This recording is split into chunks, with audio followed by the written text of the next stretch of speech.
next speaker is Duncan Stroik, who is a practicing architect, author, and professor of architecture at the University of Notre Dame. His award-winning work includes Our Lady of the Most Holy Trinity Chapel in Santa Paula, California, the Shrine of Our Lady of Guadalupe in La Crosse, Wisconsin, and the Cathedral of St. Joseph in Sioux City, South Dakota. A frequent lecturer on sacred architecture and the classical tradition. Stroik authored The Church Building as the Sacred Place, Beauty, Transcendence, and the Eternal, and is the founding editor of the Sacred Architectural Journal. He is a graduate of the University of Virginia and Yale University School of Architecture and the 2016 winner of the Arthur Ross Award. Please help me welcome Duncan Stroik.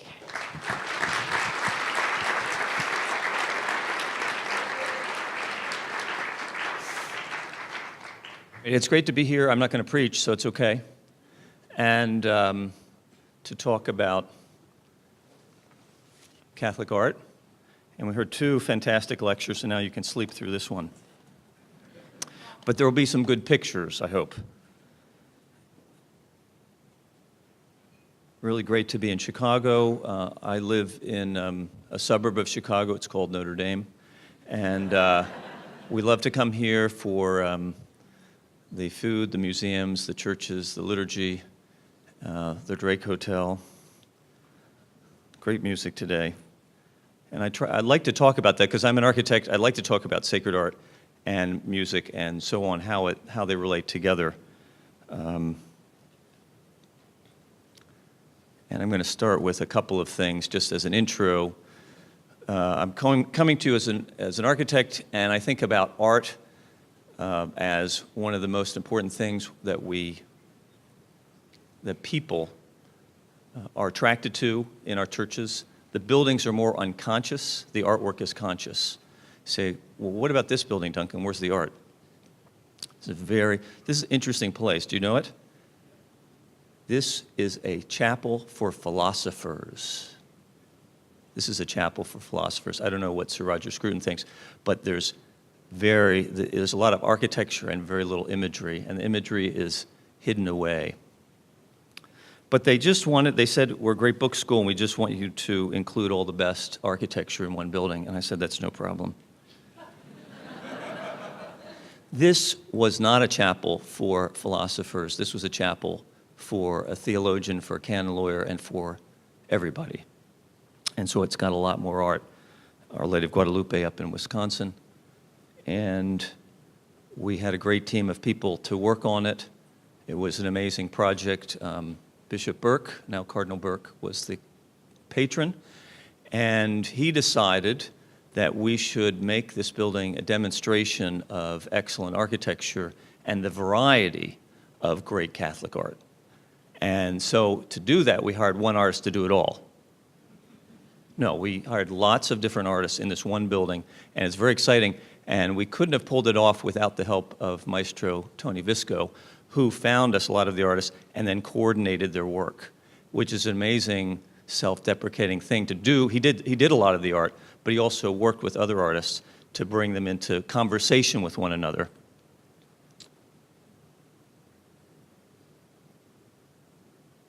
The ceiling of the dome is actually the day on which Our Lady appeared to Juan Diego in 1531. Isn't that fun? The stars in the sky.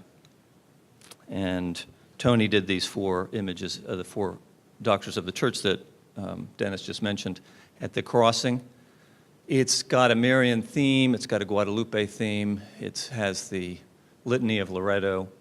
It has a lot of different, it's got mosaics from the Vatican. It's got stained glass. It has for the Life of the Virgin. It has lights of side altars and side paintings. And there was no problem in getting artwork in here with Cardinal Burke. The more the better, the more devotional things, the better. We also have the fortune to work on renovations. This was a cathedral in Sioux Falls designed by the wonderful architect Masquerade. Anybody know St. Paul, Minnesota? Same architect. And French educated, and he did this cathedral, and before the cathedral was finished, he and then later the bishop died. So Bishop Swain came to me, and we have now the 1970s renovation of it, and he said, we don't want to put it back to the way it was, because it never was great. It was good, but it was never great. We wanted to put it back to the way it would have been if Masqueray and the bishop could have done it. So it was a creative restoration. So we had to study what had been done over 80 years, and believe me, every 20 years somebody renovated this church. Not always for the better. Every 20 years. And this was our chance. This is our chance, and then 20 years later they'll undo it. But anyway, it was a creative restoration. And we worked with talented sculptors and painters and decorative painters and marble people and craftsmen. And Bishop Swain wanted it to be excellent, wanted it to be the best and appropriate for Cathedral of St. Joseph. And it's interesting, one of the images, actually this is not the best photo of it, but one of the images that you could not tell in the old church was that medallion above the tabernacle, above the baldacchino. And say, well, it's the Church of St. Joseph, so what do you think it is? Yeah, he's in the image, but he's not the center. What's one of the greatest events that ever happened, and St. Joseph was present? Nativity. So we were able to bring that back with better lighting and paint and so on. Presently, we're doing a couple of projects, and I just show you this for fun.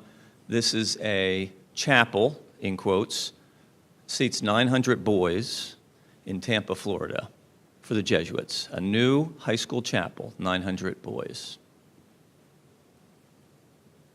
That's what it's going to look like.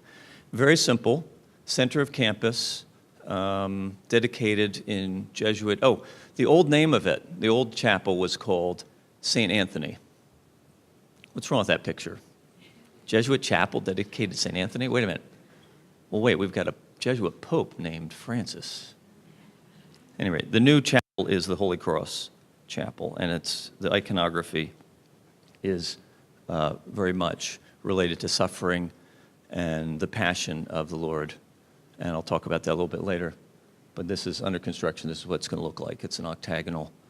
I've been waiting for a client to hire me to do an octagonal baptistry, and it hasn't happened, but we got to do an octagonal church, so that's good. So the first question I have is, oh, this is another one, sorry. And this is the next one that we're working on right now in Hillsdale, Michigan, college chapel for 1,300 kids, and it's named Christ Chapel.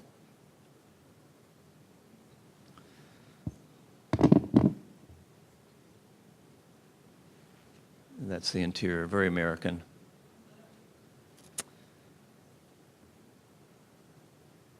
So the question I wanted to start with was, what contributions has the Catholic Church made to society in her 2,000-year history? Many of the modern institutions that we are most proud of, whether they're colleges, hospitals, were founded and maintained by the Church, and we're beneficiaries of them. We also acknowledge that in the world of art, architecture, and music, the Church has been a major force and patron up through the early 20th century. In fact, it can be demonstrated that one of the major ways that the Church influenced culture historically was the arts. We can also admit that this is no longer true. In the 20th century, the arts moved away from the Church and found more appealing patrons in civic and private realms. The interest in concepts such as primitivism, the occult, abstraction, disfigurement, and even iconoclasm by artists and the elite generally did not sit well with the Church. And understandably, she moved away from mainstream art.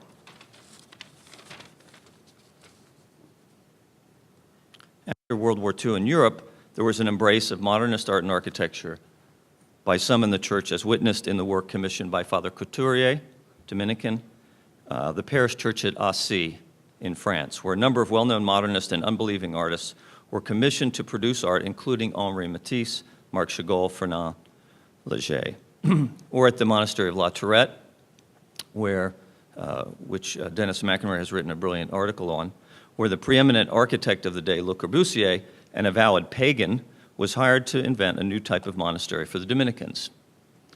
After 700 years, they needed something new. They just, it wasn't working. Couturier said that it was better to have a talented unbeliever as an artist. Quote, excellence and artistic sincerity were to come before faith and piety. Situation today is complex. On the one hand, we see continued movement in taking cues from secular art and architecture. That's the way I see these buildings. We're basically following the secular trends. This is clear in Oakland, Los Angeles, and the chapel at Ave Maria University, as well as the proposed renovations of a Protestant megachurch in Orange, California, into a Catholic cathedral on the right. But on the other hand, we see a desire for traditional architecture, but done in a mediocre way, due to modest budgets or the limited knowledge of artists and architects. I don't know if you can notice, I think one of these is in the south, the other left is in Colorado. I don't know if you can tell, but they, either for artistic reasons or they didn't have the money, they couldn't include columns to hold up the arches. Given our present predicament, there seem to be many more important things for the church to invest in than in the arts, right? So why should she do it? For the same reason that the church has historically invested in the arts. The arts can be seen as that which people do with their treasure, reflecting their highest aspirations. Not only can they symbolize that which is beyond us, but art and architecture can point us away from the material toward the immaterial. It is the church's belief that the eternal truths are just as true today as they were in the time of Christ. That's what I heard a lot in Dennis's lecture. I call it timelessness. And that modern man is in need of learning them, even if he thinks they're irrelevant. Thus, a compelling art and architecture can speak to modern man, not necessarily in the way he's expecting. So I would suggest to you that Notre Dame Cathedral, St. Peter's Basilica, and the Sistine Chapel are recognized by people as beautiful, profound, and moving, whether they have faith or not. These buildings still speak to people, don't they? They're not modern, and yet they still speak to people. In fact, I would argue they speak to people better than anything we've done in the last 100 years. Now, so here's something that's been done the last 100 years, Duncan. So where are the Notre Dame cathedrals being built today? Some would say Sagrada Familia, which was recently dedicated by Benedict XVI.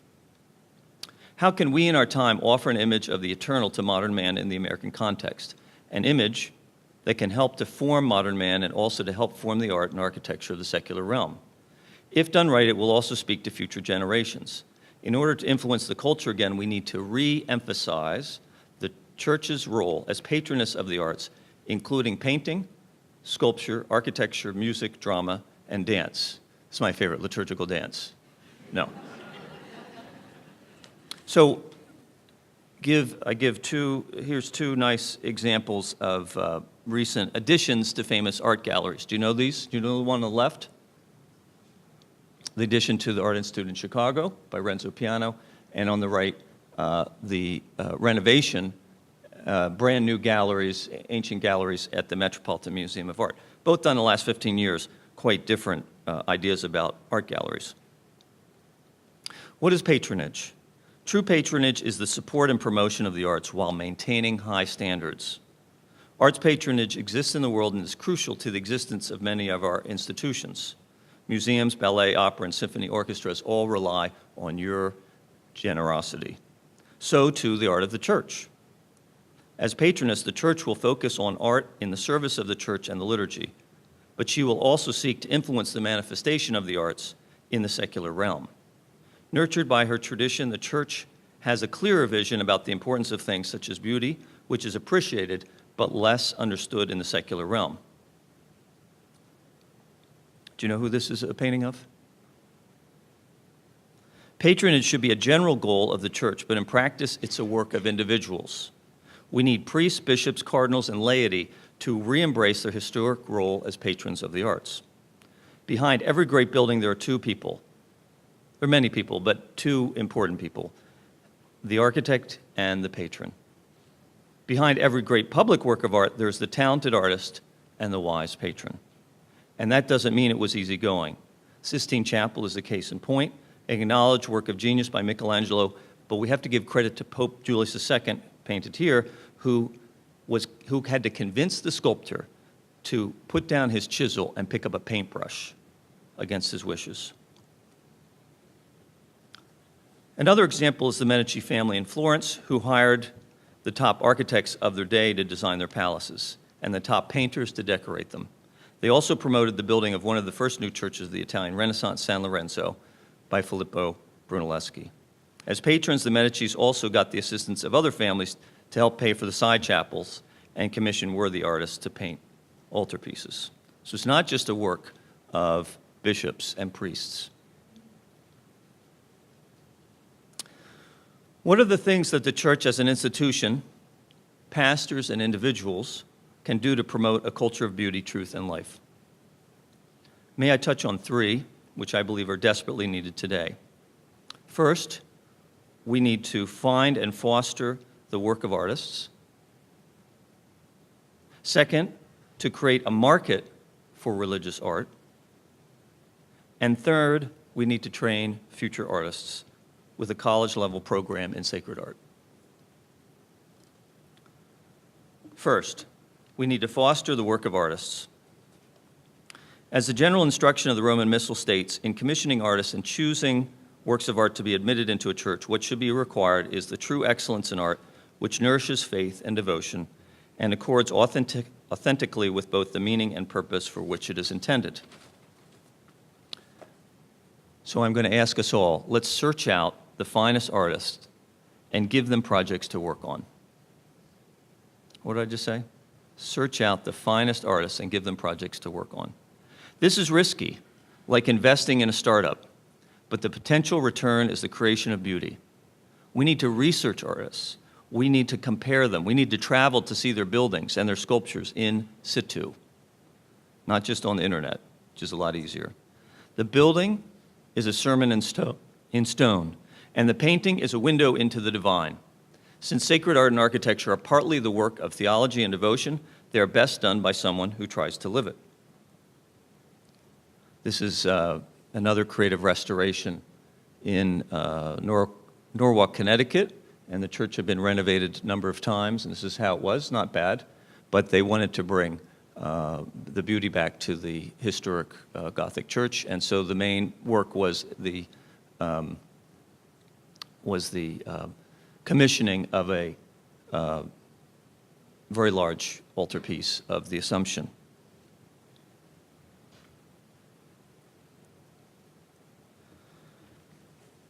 In the Old Testament, one thinks of Moses hiring Bezalel to build the tabernacle in the wilderness, which would shelter the Ark of the Covenant. This is, of course, the precursor of the temple. See, the Lord has chosen Bezalel, son of Uri, the son of Ur, of the tribe of Judah, and has filled him with the Spirit of God, with wisdom, with understanding, with knowledge, and with all kinds of skills to make artistic designs for work in gold, silver, bronze, to cut and set stones, to work in wood, and to engage in all kinds of artistic crafts. And he has given both him and Oholiab, son of Ahisamach, of the tribe of Dan, the ability to teach others. He's filled them with the skill to do all kinds of work as engravers, designers, embroiderers in blue, purple, and scarlet yarn, fine linen, and weavers, all of them skilled workers and designers.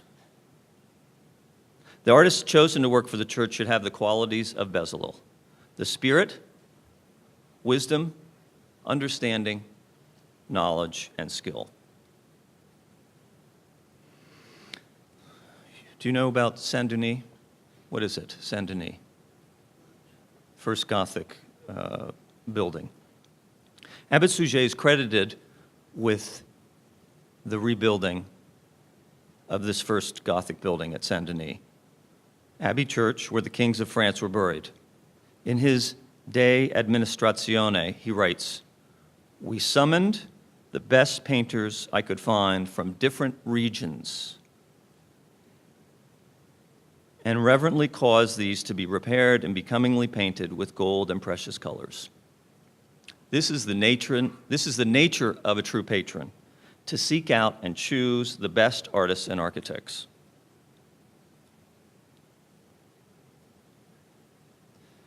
This is St. Maria Goretti on the left by Noah Buchanan, and St. Gianna by Nielsen Carlin. This is one of the projects that Tony Visco worked out. And you can see how the two painters, different styles, how the figures of a similar size have a similar presence, but done by two different people in the same church. The patron will educate himself about the artist's work and about art in general. The way to become a connoisseur of sacred art and architecture is through reading, travel, spending time contemplating art. This will help you to converse with the artist and the architect and make you a better client. The more you know about art, the more you will appreciate true talent and the hard work it takes to produce it. And the more you will give good feedback during the creation of art. That is, because making art is a process and the true patron has active participation, though not control, of the process. And here's some of my patrons who are working with us and working with artists: Bishop Swain, Father Hermes, Cardinal Burke. A patron is like the patron saint who helps us in our professions and in our lives. The patron spends time with the artist, looking at their art, discussing it and its relation to theology. He can help deepen the artist's theological knowledge and at the same time allow the artist to deepen his knowledge of art. It's true. The patron, as a bishop or priest, is often theologically more astute than the artists. But the artist brings their knowledge of artwork and of the ways to portray saints to the theologian. All of this entails a substantial commitment of time and resources. If you want to do great art, it's going to take a lot of money, it's going to take a lot of time. When the artist is young, encourage him to stick close to the tradition and seek for excellence. When the artist is mature and knows the tradition, challenge him to innovate upon it. Push the artist to go beyond what he knows and has done before so as to produce his best work yet. At the same time, give him respect and trust. As one of my clients once said to me, "Duncan, I always want to know what you think. Please tell me when you think we're going in the wrong direction." You're working together with the artist and the patron. In moments of indecision or disagreement, trust the artist. Trust the artist. By all means, show the artist your favorite paintings of the Madonna or facades of churches that you really like, but don't require him to copy it. Allow the artist to create a relative of the great works of art, not a clone, because you know the church is against cloning. Number 2, create a market for great religious art. In order for the church to form the culture, she needs to be seen as producing the best art and architecture today, works that cannot be ignored. But how can we get the best artwork? We need the best artists and architects to see the church as a great client and to want to work for her. How to make sacred art attractive to top artists and architects? Half of the answer is financial. We need to have generous budgets for our buildings and artwork and to pay the artist well. Unfortunately, the opposite is also true. We will get what we pay for. Have you ever heard that before? This was explained to me many years ago by a famous structural engineer. This is true, who came to me and said, working for churches is so bad. He's an engineer, structural engineer. He said, it's so bad that whenever church committees came knocking on his door, you know what he did? He gave them money and recommended they hire his competitor. Wow. I was like, wow, here's some money. Go hire that other guy. Mess up their life. It's a true story. The reality is that we expect artists and architects to work for the church for the love of it. We think of them as a commodity and choose them based on the lowest price. It is not a recipe for creating masterpieces that the world will notice. Whereas top artists and architects are paid as well as people in the other professions. In the past, the greatest artists, architects, and musicians worked for the church in part or in full. Today, the church shows how much it values the arts by not hiring the best and not being willing to pay top dollar. Great art takes great talent, but it also takes a lot of time. And the only way a talented artist can afford to do great work is to spend the time necessary to do exceptional work and to be paid for it. Another way to entice artists and architects is to make working for the church a sense of competition in which the artist is straining to build the most majestic exterior, the tallest interior, the most spiritual iconography, and the most beautiful building. The work of art should be something out of the ordinary, of the highest artistic standards, with the largest budgets. What? No. This is the Catholic Church, Duncan. We can't afford this stuff. It should be like the expensive ointment the woman anoints Christ's body with, not just some cheap oil that we bought at the drugstore. Did you buy that? Our art museums recognize the importance of historic sacred art. Are we patronizing anything today that is good enough to end up in an art museum in the future? The architecture of our churches is very public and has a potential to lift up the architecture of the neighborhood, of the city, of the region. Why aren't the top classical architects fighting to work for the church? Because the church is not seen as a patron, whereas it has been replaced by museums, universities, corporations, private individuals. The church seems to require architects' fees that are low, with budgets that don't even allow us to build as well as we did in 1917, much less 1417. What are some practical ways we can create a market for sacred art? Perhaps some highly remunerated competitions for sacred art and architecture could help promote the idea and inspire young artists to participate. Quality artwork with generous budgets and buildings with budgets that allow the architect to build with the best: stone, marble, bronze, onyx, cast iron, gold leaf, and slate. That'll get people excited.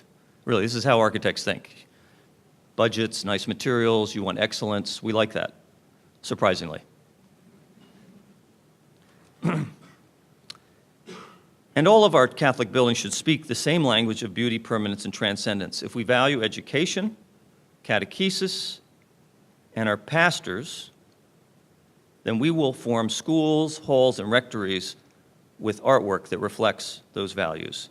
Instead, we tend to follow the secular culture in going after quantity at minimal cost in our ancillary buildings. It was not too long ago that the art and architecture of the Catholic parish sought to be timeless. Number 3, found a sacred art academy. The purpose here is to create a supply of Catholic artists who can serve both the church and the secular realm. This is where I work, at Notre Dame. Of the 200 Catholic colleges and universities in America, only 5 teach architecture, and 2 of these are recent. Of these colleges, there are numerous departments of art, but I'm not aware of any that are considered top in the field. This is strange for an institution which has been at the forefront of art and architecture in her 2,000-year history. Now, there are reasons, of course, why poor immigrants in America did not focus on training in art and architecture. And perhaps there was even the sense in the late 19th and early 20th century that other private and secular schools were doing a pretty good job of it, and they were. There's also the reality that the Irish, who largely ran the American church, did not come from a culture which had a strength in art, architecture, and music. This was, of course, the fault of the Brits.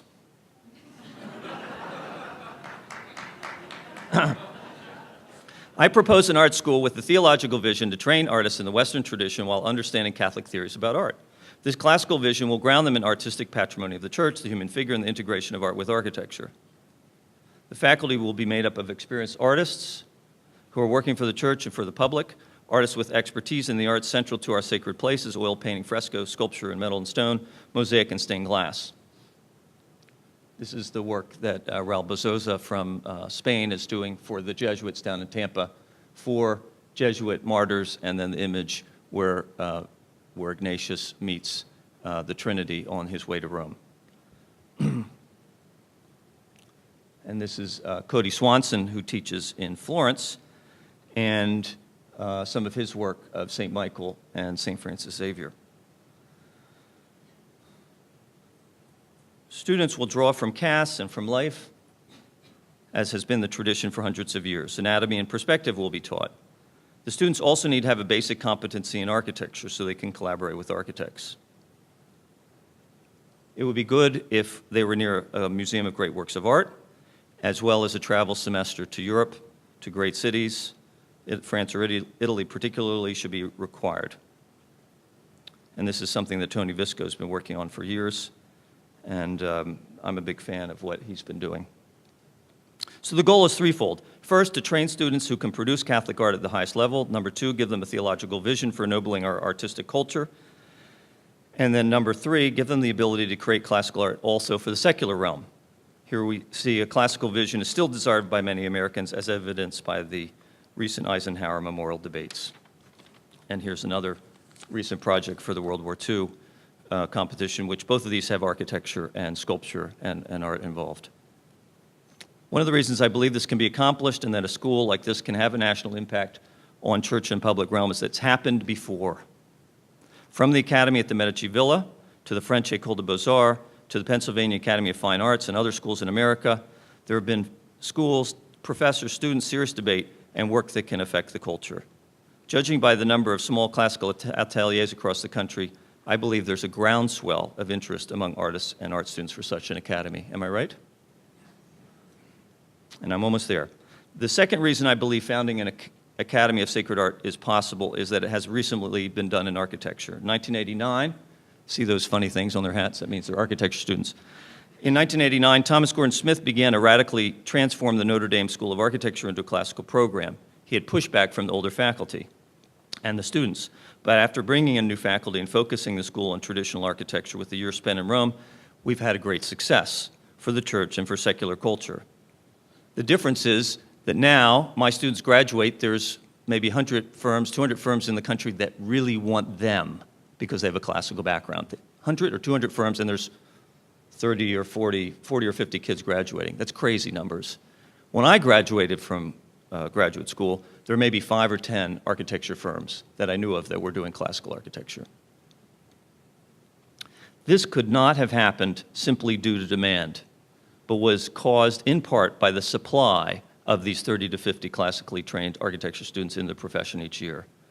Certainly the production of art is different than architecture, but I believe that there's a model here that could be emulated at a Catholic art school.